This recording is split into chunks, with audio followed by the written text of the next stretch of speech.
All right. Hello, guys. Hey, Nancy, how are you? Hey, good. It's orange night. It's orange night tonight. Yeah, it's orange tonight, and we did not coordinate this, guys. So, No. hello and welcome. We have a lot to share tonight because there's a lot of different news items that we want to cover. I think the first thing that we're going to cover here is, the very disappointing news that, well, Tim Moore has apparently decided that he can't get Democrat votes to pass this new parental rights bill. Of course, right? We all knew that. Nancy, did you expect anything different? No, I wanted to put them on the record and force them to vote on some common sense. And it's disappointing they're not going to be doing that, where the Republicans aren't going to be putting them on the record. I don't understand why you wouldn't do that.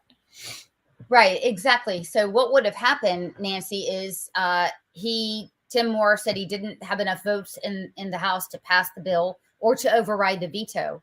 But if we got all these guys on the record, what do they stand with parents or against parents? Don't you think that would have been a tremendous benefit going into the election season? Yeah, I think it would have been a tremendous benefit. We did have one Democrat senator vote for it. So it'd be nice to see if there are any moderate Democrats left in the House when it comes to parent rights. It would be nice to get Cooper on the record to vote against it, to show how, continuously progressive he's become in anti-parent rights. And it would show that the Republicans, I feel, we're fighting for the people, and we're awakening to the fact that parents want their leaders to help them in this battle. And so to just put it aside like that with some of the quotes he gave, like political football and whatever else he said in the Charlotte Observer article, it was really disheartening for me as a parent, because I thought that they understood how important this issue was to the everyday North Carolinian and everyday American citizen. He's not up for the fight. He's not up for the battle. So let's just quickly review what the parental rights bill, some of what it would have done. Prohibit discussion and curriculum on sexuality and sex and gender ideology in the classroom K-3. That's common sense. Nobody wants this. Allow parents to opt out of sex ed and safety education classes. We already knew that. That's what they're already charged to do, but they're not doing. Require schools to inform parents about name change and pronoun changes of students. We need this help right away. The right to opt out of data collection. That's already, that's the only thing I can think of that is enshrined. They keep disobeying that law. Requires written parent permission for in-school health services. Look, guys, they're doing these psychiatric exams on children without parental knowledge or consent. That's for the parents to do. Healthcare workers will be fined up to $5,000 for the violations. Let me stress this to you right now. Your kids can be treated and surveyed for all kinds of things in schools without parental consent, and parents cannot sue.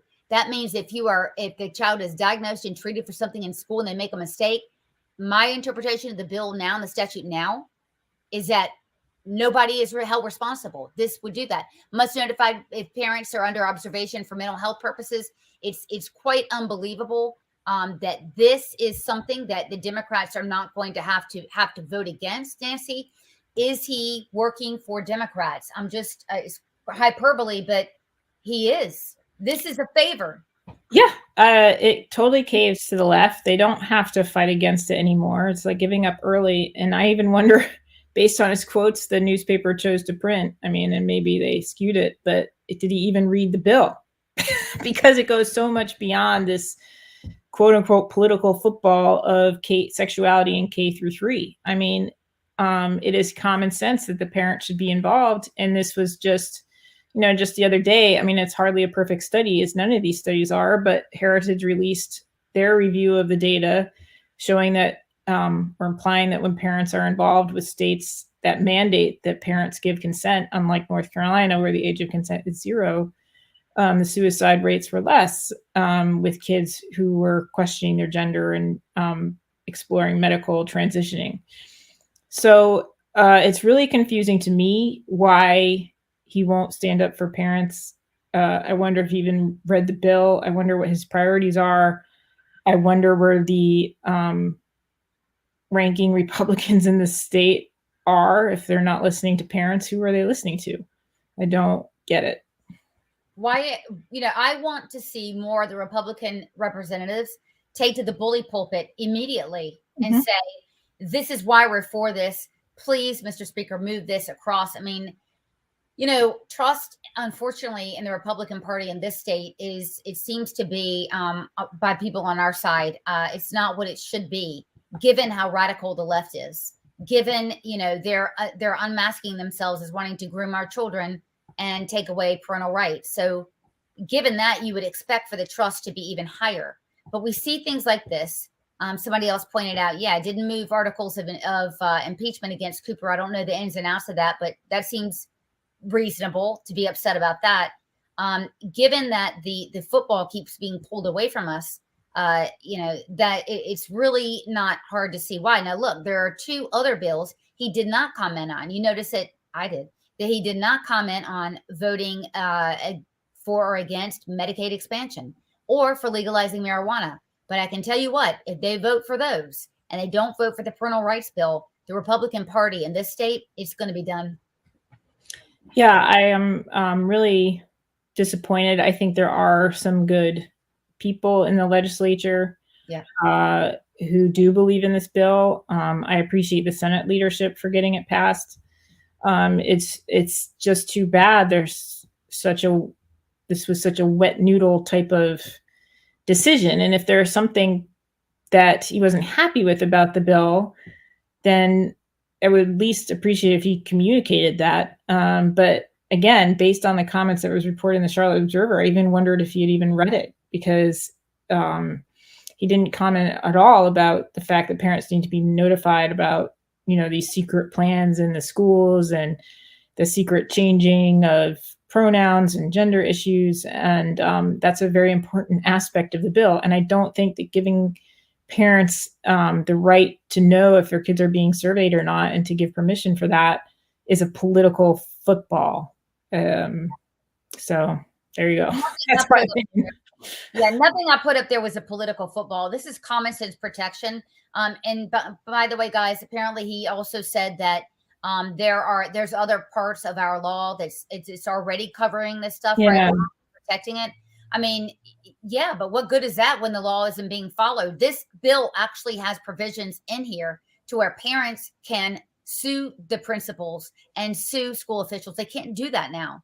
And so giving parents the accountability they would deserve is very important. So we're going to be making phone calls. We urge you to also.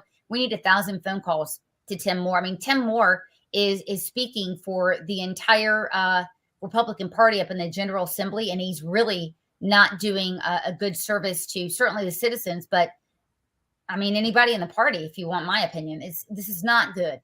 No. And, it's in line with, to me, it seems like this isn't something, I mean, I'm surprised, but not shocked. Like, it's disappointing, but to say that I'm not shocked, that's also kind of disappointing because, with the whole mask thing, it wasn't until the very end that he was like, yes, we're going to take this fight to Cooper and yada, yada, yada. And it made it seem like, I was like, yeah, but this is kind of too late at this point. It's the very end of this. And I think the bill didn't even necessarily hold up under certain standards. So, it's just another hit to the parents. Like, it's hard enough fighting the left. It's hard enough trying to get correct information out there about these bills, fighting the propaganda. But then when you have a Republican leader who in the press doesn't even appear to have read the bill or specifically understand why it's so needed, it's really frustrating.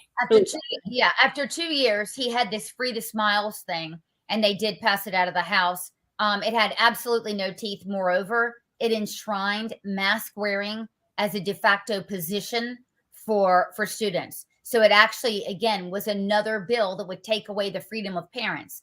That's what Tim Moore did in his infinite wisdom. He did that, but he's not passing something that would actually help protect children. I think Tim Moore is an obstacle. I don't support the guy at all. I think he needs to go. He is definitely no friend to parents. He'll pay lip service to it, he's doing a tremendous disservice to parents.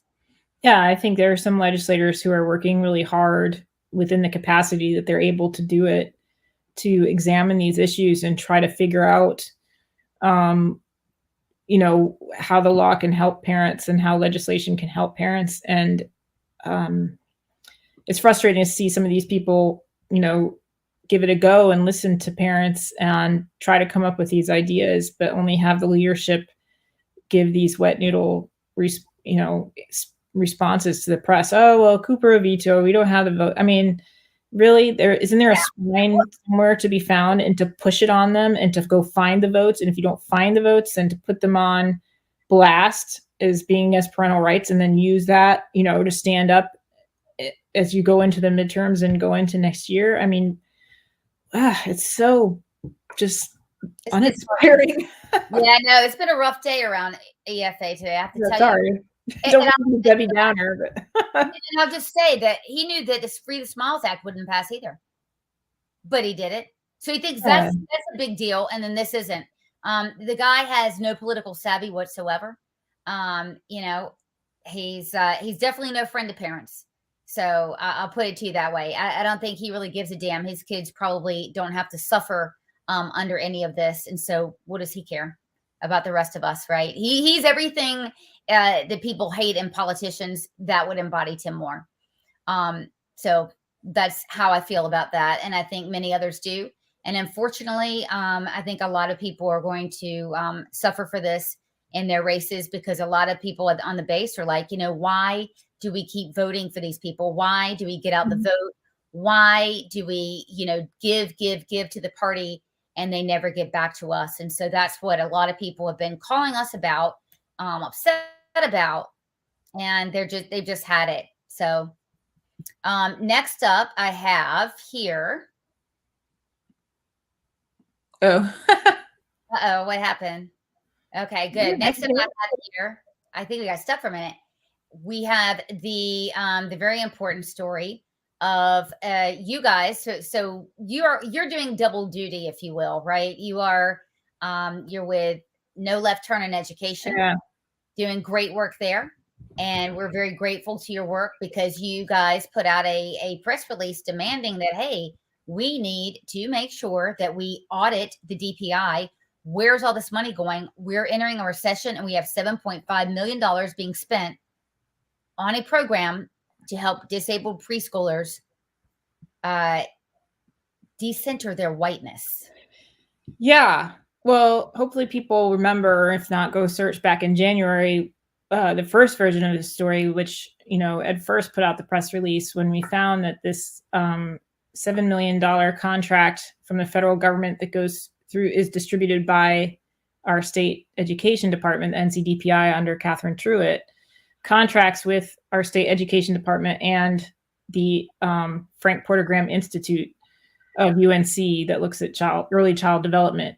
They contract together to come up with this professional development training statewide for teachers of disabled preschoolers. And the grant is specifically for disabled preschoolers ages 3 through 5, resources for that segment of the population. And looking into it more closely, were webinars on equity and culturally responsive training. And I found that those webinars were actually available online, were already created along with the materials. And Sloan, you helped break it all down and get it out there. And they were really radical, steeped in, critical race theory or a derivative of it, race essentialism, and completely unnecessary and not related to anything preschool ages 3 through 5.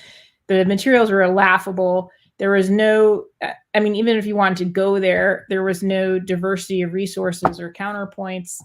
It was really a waste. And, we brought this to the attention of the public and the NCDPI. And a couple weeks after Truitt presented it to the board without comment as to the negative problems with this contract, because of such great public response, and so many people calling in and emailing, she said she wouldn't actually sign the contract, even though the State Board of Education approved it.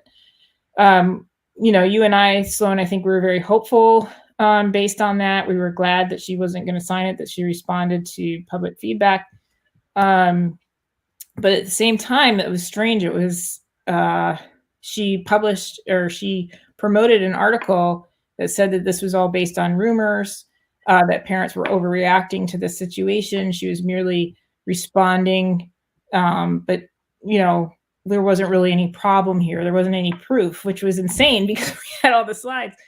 So, I personally was curious about this. And so I decided to try a public records request from the UNC side, which I did. And for the year these materials were being developed, UNC did, in fact, get me 7,000 pages of documents. I searched for 5 terms from 2 or 3 key email accounts related to that contract. And I went through it and I was just astonished reading, and you read them too, Sloan. And so yeah.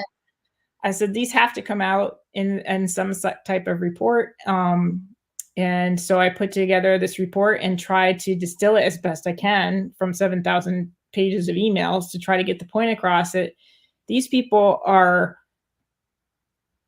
it's just, they lie. Like they just lie regardless and rationalize. And it was so disturbing. The main thing was that the emails proved that the NCDPI actually absolutely knew about these materials while they were under development, that the leader of the Office of Early Learning, Amy Wren, was absolutely involved and knew that these were being developed and was on board and supportive of it, which was 100%. What we said all along. And then, and then guys, Catherine Truitt told the center to make sure you hide all the stuff, all the trainings. We want you to hide it because we want to make sure that the State Board of Ed votes in your favor to keep this contract. So she helped them hide evidence. These are our websites. So we are taxpayers, and the website for both the DPI and UNC, we own those. Those are ours. You should never hide that. And so she had them hide that, and then even ordered them to change words so that we wouldn't be able, and the public wouldn't be able to figure out that, again, they're teaching preschoolers. This is autism, children who are blind, traumatic brain injury, you name it, teaching these poor children how to decenter whiteness, that white skin color is evil. And if you have a black skin color, you are a victim. And that is what Catherine Truitt is obviously wants to do. She would have done it. Had it not been for you guys, stopped it, which we're very grateful for. Yeah, this training, and the exciting part of the training was, of course, during the school board of education, or the state school board of education, the board of education meeting, sorry, too many words, on January 5th and 6th, where all of a sudden you have a flurry of emails, and you can read them, the reports online at our website and linked through these various articles. Read them yourself. A flurry of emails between NCDPI and the Frank Porter Graham Institute about taking the materials down, and sheer panic in terms of, okay, we got to get these down. What do we get down? What are we looking for? What are the keywords? And then not only get them down, but they also said they wanted to save them for later use once this all blew over, that the people complaining misunderstood their intentions and were taking this out of context, which I'm not really sure how we took this out of context. Again, that's just an excuse saying that they know what they were doing was unethical, but don't want to take responsibility. Directives came from Catherine Truitt, although we don't have email specifically from her, but according to those underneath her, they came from her, and that they were on board and just wanted to get the contract passed. And that was the reason, not because the materials were stupid, intellectually flaccid. So I posted in the chat, guys, a copy to one of these articles. I mean, it's been written up multiple times, but again, you've got, someone in charge of protecting children, right? Amy Wren. Let's talk about Amy Wren. The literacy rate in North Carolina is absolutely abysmal. The person in charge of early literacy, early reading would be Amy Wren. But instead of that, she's worried about not only hiding evidence of critical race theory going into disabled preschoolers, but perpetuating it. And then you've got Catherine Truitt covering up. I mean, Catherine Mhm. Truitt is, we've talked about her a lot. She is the leader of the bureaucracy. It's sort of like this. If you're mad at what the FBI is doing, but Christopher Wray is doing nothing about it, after a while, who do you blame? Christopher Wray, right? Does Christopher Wray ever get up and say, you know what? I have no power. I have no control. No, you take ownership as a leader. And that's what we've asked from Catherine Truitt from day one. We haven't gotten it. We're kind of used to that right now, right? At this point. Yeah. And I was expecting to find some emails showing, my hypothesis was that they absolutely knew. The question was to what level at the NCDPI, but this statement that she put out that the NCDPI had no knowledge that they were using their logo and everything, my hypothesis was, yeah, that's probably not true. And I expected to find a couple of emails, but the amount of emails and the sheer panic of when the materials were discovered was astounding. And I can't believe, this contract also provides for the salary for these people from FPG Institute in the NCELN. How much did they make him?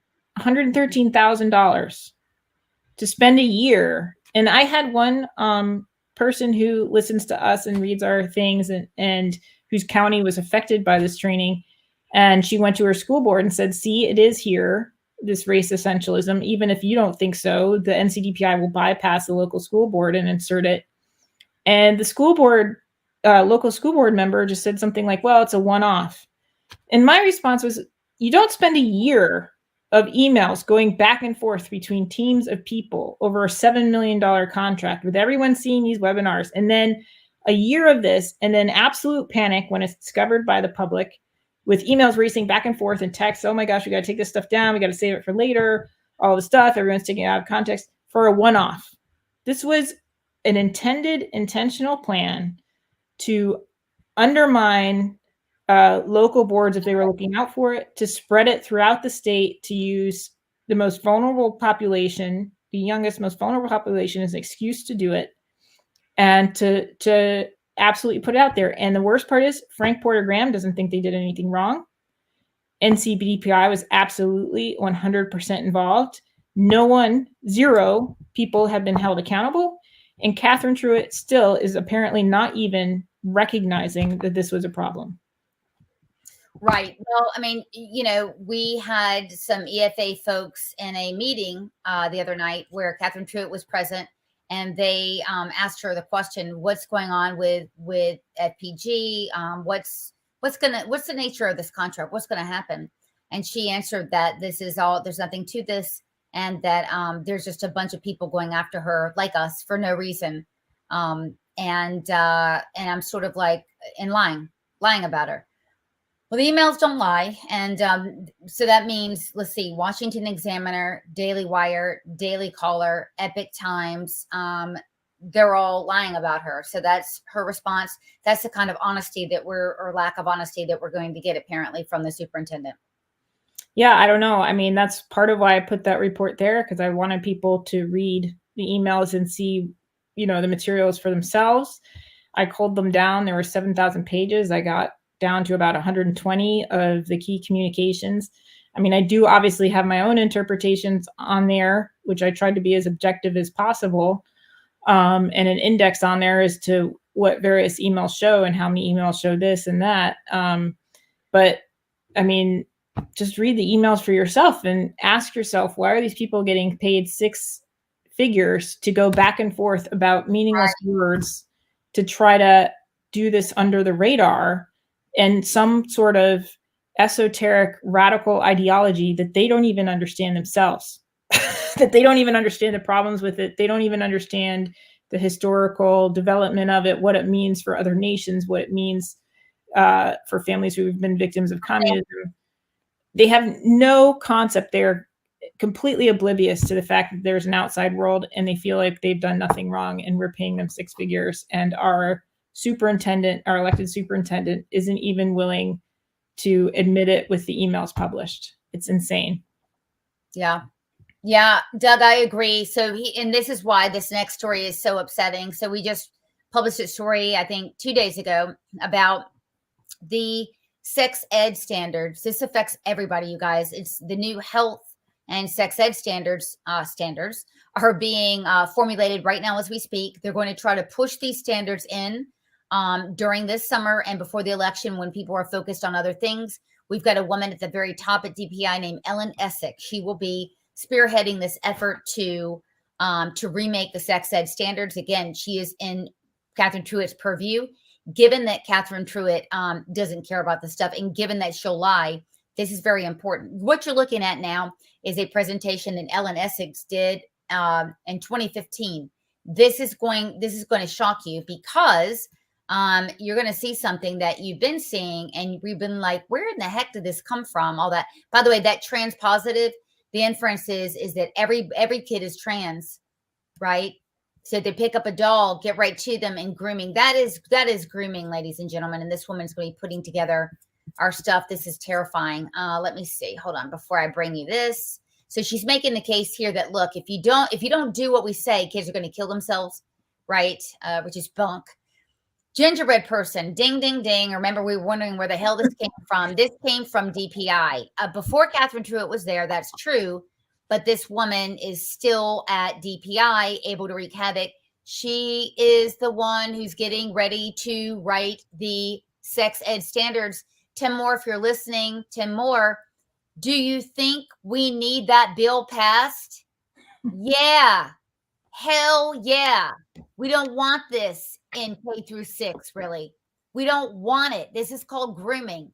These standards, which, by the way, we are calling on the General Assembly to make damn sure that they have their hand in the process and they're overseeing it. These are the kind of things we can look for. This is the presentation she gave. This woman has a one-track mind.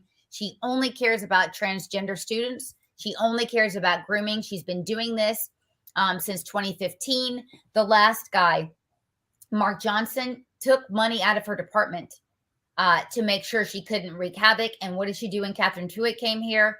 She went right back to doing it again. Mark Johnson cut the DPI staff. Catherine Truitt has blown it out. Our rumblings is that when people aren't paying attention this summer, she's going to give her staff, Nancy, this is going to make your head explode, another raise. They just got a raise in October. They're being paid well over what the salary schedule is for the state. This is taxpayer funds.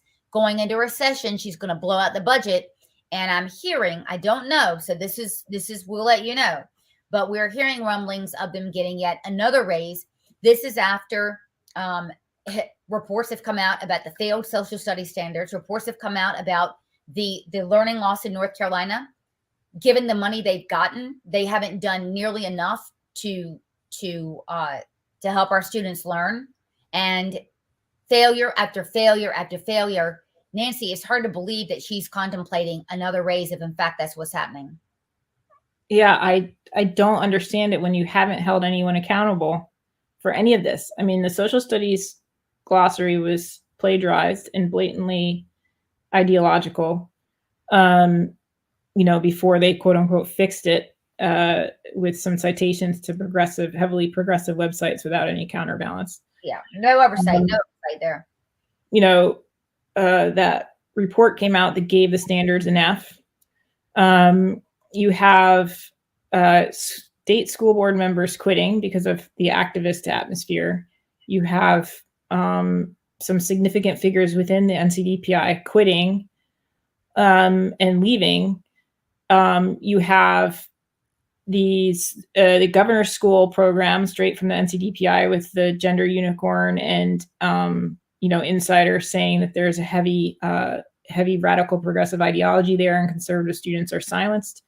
With the person in charge who's Sneha Shah-Kulkarni, who's never been held accountable, who is still, having these activist teachers come to teach the best and brightest in our state.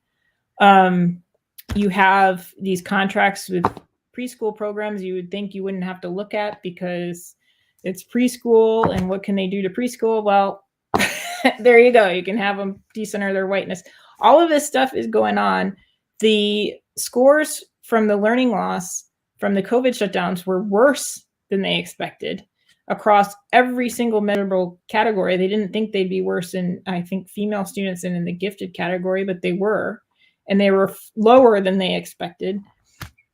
And the answer, oh, more money, because 56% of the state budget isn't enough. So let's give even more. No, how about you show the public that you're going to hold these people accountable first, and recruit people who are going to be honest, recruit people who aren't going to plagiarize, do audit to see where the financial waste is. And once you get through all of that, then you can start, and you start to see some positive outcomes, then maybe consider where you are salary wise. But again, I would say that her giving another raise even supports the need for an audit more, because it's like, but we've already shown all this waste going to CRT in preschool, in gifted programs, in social studies. Where's all the money going? Yeah, that's why, again, we come back to the audit that you've called for, and we're calling for as well. Yeah, right? I mean, however you do it, they need to get in there, and the General Assembly needs to start taking some responsibility and start looking through these contracts and through these budgets, and start taking the red pen out and auditing it and asking, where is this going, to what end, to who? I just don't get it. And it's over 50% of the state budget. So why wouldn't you look there if you need to save North Carolinians money, especially with all of the inflation and gas prices that are going on? It seems like it's time to do a deep dive into the NCDPI. Yeah, I think so. I think we're right on the money. I'm just getting word that there is a Republican who ran for office who is glad that the bill has been killed. And he said he's glad it was killed because the left called it a "don't say gay" bill. This is a guy who ran for office. Let me pull down the screenshot if I can. If you're tailoring what your response is based on the left, you should have lost, and you lost the primary, and you should have lost. And by the way, if you're basing what the left says and how they're labeling the bill, I don't really think that you have a place in the leadership, do you? Well, it seems like that person is disconnected from the everyday parents who are fighting so hard with their school boards and the radicals in their community to get some support. Seems totally disconnected. I don't understand that at all. I hate to say it, but the bill doesn't say gay. No, it doesn't. We don't want grooming. I mean, I don't know why that's so controversial. We don't want grooming. We want, parental rights, and, we want parents respected. Let me put up, because I've already said this. So let me put up the screenshot someone just sent. Peter Boykin. I'm glad Tim killed the bill. The language makes it a "don't say gay" bill. This is a Republican, ladies and gentlemen. So there you have it. There you have it. There's at least one Republican that supports it. All right. Well, what do you think about that, Nancy? I don't really understand, because in terms of the whatever gay aspect of it, however you want to call it, it says in K-3, you can't discuss sexual ideologies, or however they phrase it, with either sex. I mean, yeah. So I mean, why rush to teach kids about, potentially being queer, which, is arguably unscientific? It makes no great, though. Like K-3, in what world should you be talking about anything right of that name? And it doesn't. So if a kid asks about, if a teacher happens to be gay, and they mention, hey, I'm going to the park with my husband, or my wife, that's not a discussion of sexual ideology. A discussion of sexual ideology, what they want to prevent is the genderbread man, or you can choose your gender, and blah, blah, blah, blah, blah. Like, that shouldn't even come up. Or these teachers in kindergarten who are coming out to their students and saying they're queer, and then discussing non-binary and all this stuff. But if you're passing reference like, hey, my spouse and I, my husband and I are going to the park this week, or we had a birthday celebration. Now, if the kid starts asking about, okay, what does that mean? And yeah, then just say, yeah, that's probably a discussion for your parents, Correct. But I don't think that means like, it doesn't mean like you can't mention your spouse if you're gay or anything like that. It's just, It's preposterous. it's insane. I don't understand that comment. Person would need to elucidate, but I'm not really interested. I know. I'm not sure if that guy has kids or not. I don't know, but look, it's about parents, parental rights. The Constitution has said, look, the Supreme Court has held this up. The Constitution says children are to be raised by their parents unless there are extenuating circumstances, right? Parent gives a kid up, abuse, whatever. And many Supreme Court cases, I say many, 4, that's kind of a lot for one issue, has repeatedly held up a parental right to discuss when, where, how a child learns about sexuality. Why? Because the education system, schools, have no compelling interest to teach sexuality to children. That's why parental rights is one of the preeminent rights, one of the main important rights that is enshrined in not only case law, but the Constitution. Yeah, and I would direct that Republican candidate to James Lindsay's podcast about the history of comprehensive sex ed and how it started, and how it was started under, specifically in Hungary, by the communists to undermine parent-child relationships. And you can read it right out of the Communist Manifesto with Karl Marx, where he wants to disrupt the nuclear family. He wants to pull it apart. It's right there in black and white in the text. Listen to James Lindsay's podcast about it. I think this Republican candidate needs to educate himself on where this all comes from and who started this discussion of having to force it on kids so young in schools. There's nothing in that bill that says gay.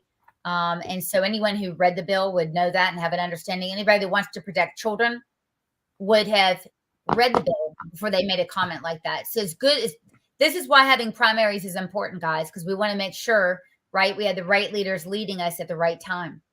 Yeah. And again, it doesn't say you can't refer, if you're gay, you can't refer to your spouse or anything like that. Like, it would be the same for me if I were teaching and I referred, my husband and I, had a birthday celebration. The kids started asking me about heterosexuality or whatever. What do you and your husband, what is that like? And I'd be like, why don't you talk to your parents about that? Like, it would be the same. It doesn't.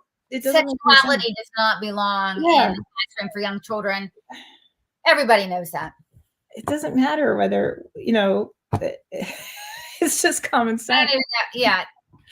Everybody knows that. That's not a thing. Yeah. So, well, I'm glad to be back on with you, Nancy. We've done a lot of important work. Look, what's coming up next week. If you haven't joined our email list, please do go to edfirstnc.org. Let me see if I can put up a banner. We got to get 1,000 phone calls into to not only speak or more, but also let's put John Bell out there. I think he's the second in command up there. He needs to know that his only job is to serve his constituents. That's his only job. Do your job. Your job is to serve the people. So get on our email list, please. We're going to hit you up for some action. We need you to call Tim Moore's office. You can do it tomorrow, Monday, Tuesday, and let him know we want a vote on this bill. This isn't about Tim Moore. This is about the parents of North Carolina. Yeah. It's not about political footballs. It's not about Cooper. It's not about radical leftists. It's what can the legislators, our elected local legislators, bring to help parents and support the parents' rights within the educational system. And I read through this bill. It seems very common sense. I don't understand. I mean, it could certainly go even further, but I think it makes sense. And we had a Democrat in the Senate who agreed and thought it made sense and voted. Why? Because he's running for the Senate or running for Congress. Yeah, this is what people want. It's across parties. Talk about political football. I mean, this is bipartisan. The majority of people believe that sexuality, whether you're Republican or Democrat, shouldn't be taught under third grade. That's why they pick, K through 3, because they understand that most people are like, yeah, that's pretty young, so this isn't nothing controversial.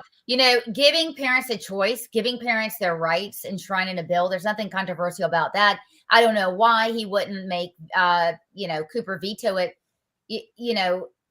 I don't know what Cooper's aspirations are. I do know that Lieutenant Governor Rock Robinson is going to be running for governor more than likely. I mean, why not, put something out there and say, look, one governor vetoed against parental rights, one is running for it. I mean, I don't know why he wouldn't, tee that up. Why wouldn't he tee this up for people that are running against? He completely gave Democrats running in the House a pass on this. Yeah. I mean, he's doing the Democrats' bidding in essence. Yeah. I mean, and why wouldn't he show some leadership and support for the everyday parents, the populist base that wants a leader to stand up and to say, look, we are going to take this on and we are going to bring it to them and we're going to make them fight back if they really don't want this. And they can waste their resources and waste their breath on this stuff. And we'll put them on record and we'll show that we're fighting for you. And so it's really disappointing, because I thought when it came out, it was a really strong bill and I was pretty impressed. Yeah. Common sense, a lot of the issues that we've been bringing up, and it's all in one place. It's condensed, it's direct, it's straightforward. I thought the Senate did a pretty good job. So yeah, this is it's kind of a gut punch. I feel like. I know, I tell you, and like I said, we've been fielding calls and emails and messages all day about this. This is something that we worked very hard on for over a year, and it's very disappointing that that Tim Moore's, kind of removing the football from Lucy. He did it on the Women in Sports Act, not having girls being basically a spectator in their own sports. He's done it on this, and I think he needs to go. There, I said it. Yeah, this is not the direction we want to take in this state. Not at all. Nope.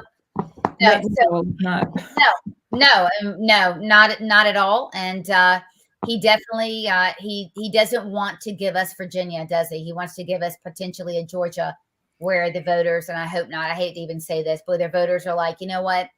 What's the GOP doing? Are they looking out for me or not? And it's not true. And I hate that he's done that, but he's really, I mean, a lot of people in the base have reached out and they're not happy. Yeah, I can't imagine giving to the Republican National, or the party, North Carolina Republican Party right now. If I were looking at donating money or putting my money somewhere, I mean, I would pick individual candidates or local people that I believed in, but as to a whole party, like, why? Yeah. No, I think, I think we'll see what happens, but we'll keep you informed, guys. We'll be on next week. We're not sure what time, what day. We're having a very light schedule, given that it's, we're all traveling next week. We're all on vacation. So give us a little bit of a break, but we'll be on. Yeah, we've earned it. But we'll be on one time next week, and we'll let you know when. So thanks again for tuning in tonight. Remember, call Tim Moore tomorrow. You got to call. Don't email, call. Blow the phones up. All right, guys. Have a good night. Nancy, have fun on vacation next week. I will. I'll try. Bye.